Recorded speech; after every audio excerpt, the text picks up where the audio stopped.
अस्सलामुअलैकुम एवरीवन, कैसे हैं आप लोग। उम्मीद करता हूँ आप सब ठीक होंगे, खैरियत से होंगे।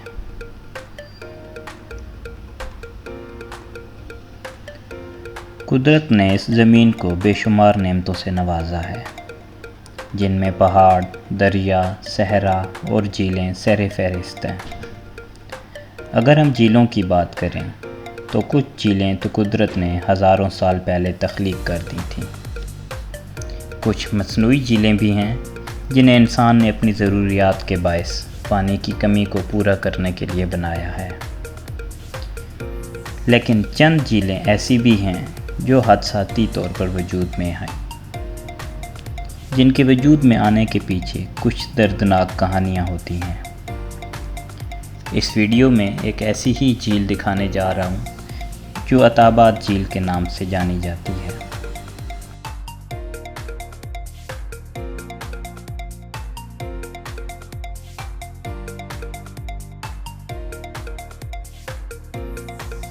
जनवरी 2010 में ज़लज़ला से लैंडस्लाइडिंग के नतीजे में शाहराह कराक्रम का कुछ हिस्सा तबाह हो गया था और दरियाए हुंज़ा के पानी का रास्ता मुकम्मल तौर पर बंद हो गया था, जिसके नतीजे में पानी साथ वाले इलाकों में जमा होना शुरू हो गया, जो एक झील की शक्ल इख्तियार कर गया, जिसे बाद में अताबाद झील का नाम दिया गया।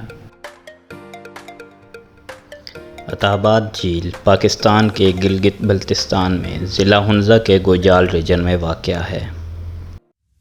अताबाद झील गिलगित से तकरीबन 120 किलोमीटर के फासले पर वाक़या है। इस झील की लंबाई 21 किलोमीटर है।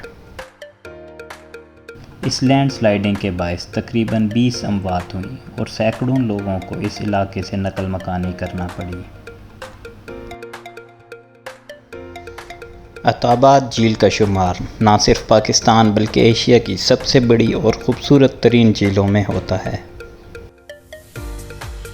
हादसाती तौर पर वजूद में आने वाली ये अताबाद झील अपनी खूबसूरती और सहरंगेज़ होने के बायस हर वक्त सयाहों की तवज्जो का मरकज़ बनी रहती है। लैंडस्लाइडिंग से इस झील का वजूद में आना भी किसी हैरत से कम नहीं। अताबाद झील इस वक्त सयाहों का सबसे पसंदीदा मकाम बन चुका है। ये झील गिलगित बल्तिस्तान में सयाहों के लिए सबसे बड़े पुरकशिश मकामात में से एक बन गई है।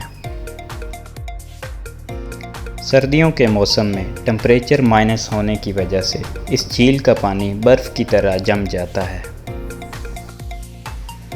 वो लोग जिन्हें अताबाद झील को बर्फ़ से जमी हुई हालत में देखने की ख्वाहिश है, वो यहाँ सर्दियों में आएँ, क्योंकि सर्दियों में सयाह अगर इस झील को आएंगे तो ये झील बर्फ़ की तरह जमी हुई नज़र आएगी और ये नज़ारा इनके लिए दिलचस्पी का बायस होगा। मार्च अप्रैल के महीने में बर्फ़ पिघलने लग जाती है और झील नीले पानी की शक्ल इख्तियार कर लेती है। इस मौसम में झील का नीला पानी इंसान को अपने सहर में जकड़ लेता है।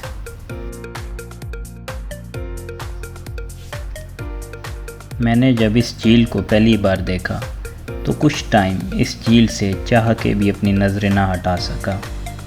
मैंने इस झील में एक अजीब सा सहर खुद पे हावी होता पाया।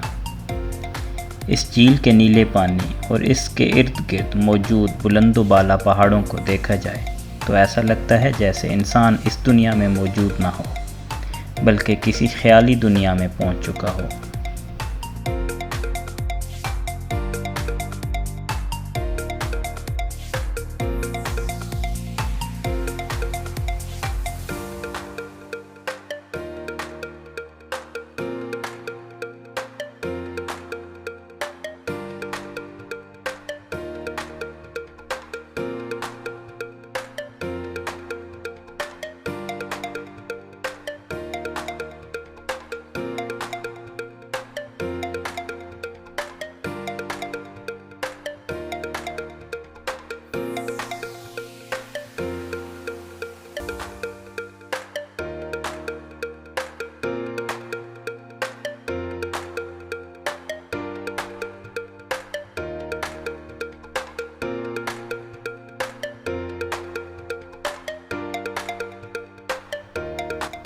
सयाहत का सबसे बड़ा फ़ायदा ये है कि जब किसी इलाके में कोई टूरिस्ट पॉइंट एक्सप्लोर होता है तो उस इलाके के लोगों के लिए रोज़गार के मौके खुल जाते हैं।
लैंडस्लाइडिंग से शाहराह कराक्रम के तबाह होने वाले हिस्से को दोबारा तामीर किया गया और इस हाईवे पर 5 टनल बनाए गए जिनकी कुल लंबाई 7 किलोमीटर है। इन टनल्स को अताबाद टनल्स के नाम से मंसूब किया गया जो कराक्रम हाईवे की अहम गुज़रगाह हैं और सयाहों के लिए ख़ासी दिलचस्पी का बायस हैं।